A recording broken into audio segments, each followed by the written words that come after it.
é Gabriel Colombo, meu RA é 283993. Bem, nesse meu trabalho eu usei o mesmo data frame do trabalho passado, que é venda de videogames. Então aqui eu dei o describe para ter mais informações sobre o data frame. Na análise preliminar eu dei um data.info. Então aqui a gente pode ver que year of release está em float, o que não é muito comum quando a gente se trata de ano, então eu quis transformar para inteiro. Então a gente pode ver que na coluna que os anos estão em inteiros. Na limpeza e preparação de dados, eu quis selecionar as colunas que eu vou relacionar e dar um is_null.sum, ou seja, a gente somar os valores ausentes, para a gente ter uma ideia do que a gente vai precisar tratar, por conta que valores ausentes às vezes atrapalham a gente criar gráficos. Em DataCriticScore.unique eu mostrei os valores únicos, né, da coluna Critic Score. Como a gente pode ver, eles estão todos em floats. Foi por isso que eu precisei transformar os valores de user score para float no gráfico 4, para eu poder correlacionar float com float. Eu poderia ter verificado com data.info, mas eu trouxe dessa maneira para ter uma visualização mais diferente. Eu quis preencher os valores ausentes de todas as colunas que eu vou usar com a moda, ou seja, com o número que mais aparece, né? Então aqui eu dei o .mode.lock, ou seja, selecionando fillNA para preencher os valores ausentes, né? E aqui eu coloquei chamei a moda para mostrar a moda de todas as colunas. Nessa eu ia transformar, correlacionar, na verdade, a coluna gênero. Só que ela estava em string, e não é possível correlacionar string com números, né? Seja em float, seja em inteiro. Então eu precisei transformar essas strings em números. E foi isso que eu fiz. Eu chamei a coluna .replace, tudo que eu queria modificar, e o que eu modifiquei, né? Então o sport se tornou 0, plataforma se tornou 1 e assim por diante.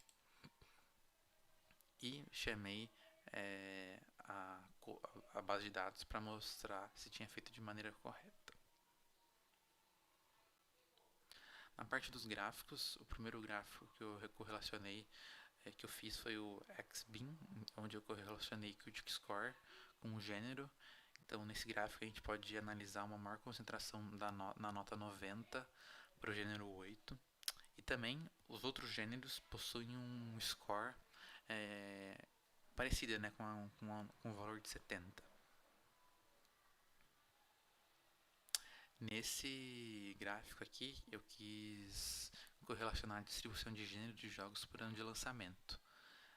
Então a gente pode ver que ao longo dos anos o gênero 11 foi o que mais teve lançamento, e o gênero 0, que é o de esportes, foi o que teve menos lançamento de jogos por ano, né?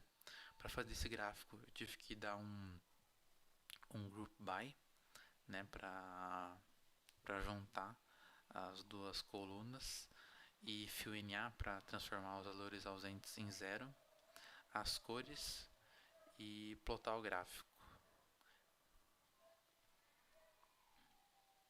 Nesse gráfico aqui eu usei o gráfico, o histograma, né? Então eu transformei os valores de user score, como a gente pode ver em describe lá em cima, o valor que mais aparecia era to be defined, então eu troquei para 0. E foi por isso que no gráfico aqui o valor mais frequente é o 0, mas após ele o user score que mais aparece foi o número 8, né?